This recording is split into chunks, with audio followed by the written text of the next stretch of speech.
महाराष्ट्र की महाविकास आघाड़ी सरकार में शामिल कांग्रेस पार्टी के मंत्रियों के प्रति तकरीबन 25 विधायकों की नाराजगी है, ऐसी खबर फैली है। और यह खबर फैलते ही राजनीतिक गलियारों में गहमा गहमी मची हुई है। इसको लेकर कांग्रेस पार्टी के वरिष्ठ नेता मुजफ्फर हुसैन ने हमारे पॉलिटिकल एडिटर प्रदीप शर्मा से बात की। महाराष्ट्र की राजनीति में लगातार सत्ता पक्ष और विपक्ष में एक दूसरे पर आरोप और प्रत्यारोप तो देखने को मिल रहा है, लेकिन जिस तरह से अब कांग्रेस के एमएलए जो है वो खुद कांग्रेस की आलाकमान सोनिया गांधी को पत्र लिखकर उनसे समय मांगा है कि महाराष्ट्र के महाविकास आघाड़ी सरकार में कांग्रेस के जो मंत्री हैं वो उनकी शिकायतों पर ध्यान नहीं दे रहे हैं। इसी विषय पर चर्चा करने के लिए हमारे साथ मौजूद हैं कांग्रेस के वरिष्ठ नेता मुजफ्फर हुसैन साहब। उनसे जानते हैं कि सर, सबसे पहले तो इन 24 न्यूज में आपका स्वागत है। नमस्कार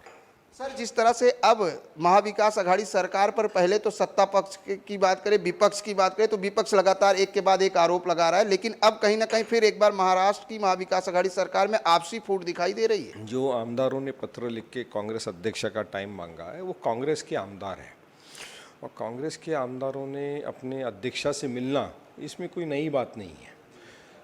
और अगर उन्होंने समय मांगा है और टीवी में मीडिया में जो न्यूज़ स्ट्रिप चल रही है कि उनके काम नहीं हो रहे हैं, तो हर एक की कॉन्स्टिट्यूंसी में कोई ना कोई परेशानियां अड़चन होती है। अब उन मुद्दों के ऊपर हो सकता है कि वो अपनी बातों को रखे, तो इससे कोई महाविकास आघाड़ी सरकार में कोई दिक्कत पेश आ रही है या कांग्रेस के इंटरनल कोई दिक्कत पेश आ रही है, ऐसी कोई बात मैं नहीं समझता।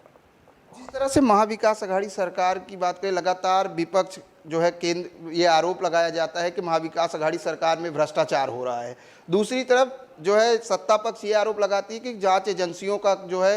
लगातार दुरुपयोग हो रहा है। क्या कहेंगे जिस तरह से महाराष्ट्र की आज करंट राजनीति में उठापटक जारी है? देखिए, सत्ता और विपक्ष ये लोकतंत्र के दो घटक है। और जो सत्ता में होता है तो विपक्ष का काम होता है कि वो आरोप लगाए और उन आरोपों को सिद्ध करे। जितने आरोप बीजेपी ने यूपीए सरकार के काल में यूपीए पे लगाए थे वो आज तक वो सिद्ध नहीं कर पाए। रही बात जांच एजेंसी की, तो पूरा देश देख रहा है कि जांच एजेंसी का किस तरह से दुरुपयोग किया जा रहा है। जो एजेंसी केंद्र सरकार के अंतर्गत आती है वहाँ पर किसी भी प्रकार की किसी के खिलाफ कोई प्रक्रिया होती है तो विरोधी पक्ष के पास पूरा डिटेल उन एजेंसी के माध्यम से मिलता है। ऐसा अगर मैं बोलूँ तो गलत नहीं होगा, क्योंकि एजेंसी क्या कर रही है, क्या स्टेटमेंट्स हो रहे हैं, क्या इंक्वायरीज कंडक्ट हो रही है, ये विरोधी पक्ष जो है बाकायदा डिटेल में on the floor of the house भी असेंबली में उन्होंने बात रखी है। और इससे ये बात ही सिद्ध होती है कि कहीं ना कहीं ये बात पक्की है कि जांच एजेंसियां, केंद्रीय जांच एजेंसियां बातों को लीक कर रही है। सर, एक सवाल, जिस तरीके से अब बीजेपी एक बार फिर एक नया मुद्दा लेकर मैदान में उतरी है, बीजेपी नेता मोहित कंबोज ने मांग की है मुंबई पुलिस कमिश्नर संजय पांडे से कि मुंबई के अंदर मस्जिदों पर जो अवैध रूप से लाउड स्पीकर लगाए गए हैं उसे निकाला जाए, ताकि अजान और दुआ के दौरान जो ध्वनि प्रदूषण होती है उससे हृदय रोग के जो मरीज हैं उनको परेशानी होती है। ऐसा है कि वॉइस पोल्यूशन इंडेक्स के ऊपर केंद्र सरकार, राज्य सरकार के नियम है, और पुलिस डिपार्टमेंट बाकायदा जहाँ पे भी लाउड स्पीकर पब्लिक प्लेस पे लगते हैं, चाहे वो मंदिर पे हो, मस्जिद पे हो, गिरजाघर पे हो, गुरुद्वारे में हो, या गणपति के कार्यक्रम हो, या नवरात्र के कार्यक्रम हो, तो सुप्रीम कोर्ट की जो डायरेक्शंस हैं उसका तन तो तन पालन प्रशासन, चाहे किसी की भी सरकार हो, चाहे बीजेपी की हो कि कांग्रेस की हो, क्योंकि सुप्रीम कोर्ट के भी निर्देश हैं और वॉइस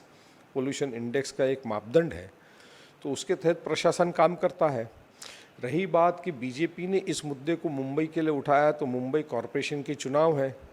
तो ध्रुवीकरण करना है, पोलराइजेशन करना है, तो बहुत ही आसान होता है कि हिंदू मुस्लिम वाले कुछ भी ऐसी बातें करें ताकि ध्रुवीकरण होता है, पोलराइजेशन होता है, ये है चक्कर। मगर मैं ये ज़रूर कहूँ कि जब भी चुनाव देश में आते हैं तो ध्रुवीकरण किया जाता है और हिंदू मुस्लिम या मुसलमानों की कोई बातों को लेकर के चर्चा शुरू कर दी जाती है, और फिर जब चर्चा किसी बात की शुरू होती है तो किसी एक दिशा में नहीं जाती है। जैसा पाइप फूटता है तो पानी एक जगह नहीं गिरता है, तो उसी तरह से पूरे देश भर में ध्रुवीकरण करने के लिए हिंदू मुस्लिम की बात कर दे, मुस्लिम शरीयत की बात कर दे, ट्रिपल तलाक की बात कर दे, हिजाब की बात कर दो, फिर वो चर्चाएं जो चलते रहती है और जब तक चुनाव ख़त्म हो जाते हैं फिर चर्चाएं शांत हो जाती है।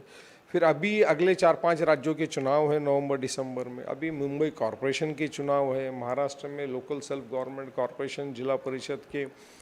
कई जगहों पे चुनाव है, तो फिर ये मुद्दों को थोड़ा सा गरमाया जाएगा, फिर इसकी चर्चाएं चलेगी, फिर इलेक्शन ख़त्म होगा तो फिर इसको ठंडे बक्से में डाल दिया जाएगा। जिस तरह से मुंबई महानगर पालिका की बात आपने कही कि वहाँ पर चुनाव है इसलिए बीजेपी ध्रुवीकरण कर रही, अगर मीरा भाईंदर की बात करें तो यहाँ पर भी महानगर पालिका चुनाव है और ऐसे में सभी राजनीतिक पार्टियां अपने अपने तरीके से तैयारी में जुटी हुई हैं। कांग्रेस की क्या तैयारी है?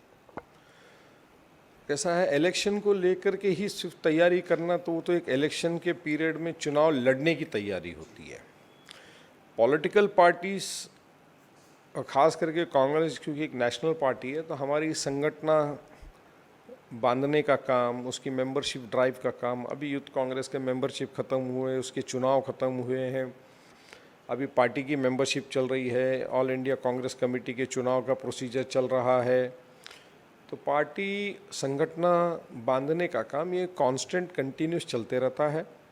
रही चुनाव की तैयारी की बात, तो जब चुनाव लगेगा, जब वार्डों की रचना होगी, तब बाकायदा मुद्दों को लेकर के जनता के सामने हम लोग जाएंगे। धन्यवाद हमसे बात करने के लिए। लेकिन जिस तरह से कहीं ना कहीं आज महाराष्ट्र की राजनीति में जो उठापटक जारी है उससे कहीं ना कहीं राजनीतिक भावना प्रेरित है। कैमरामैन देवानंद सिंह के साथ प्रदीप शर्मा, इन 24 न्यूज़, मुंबई।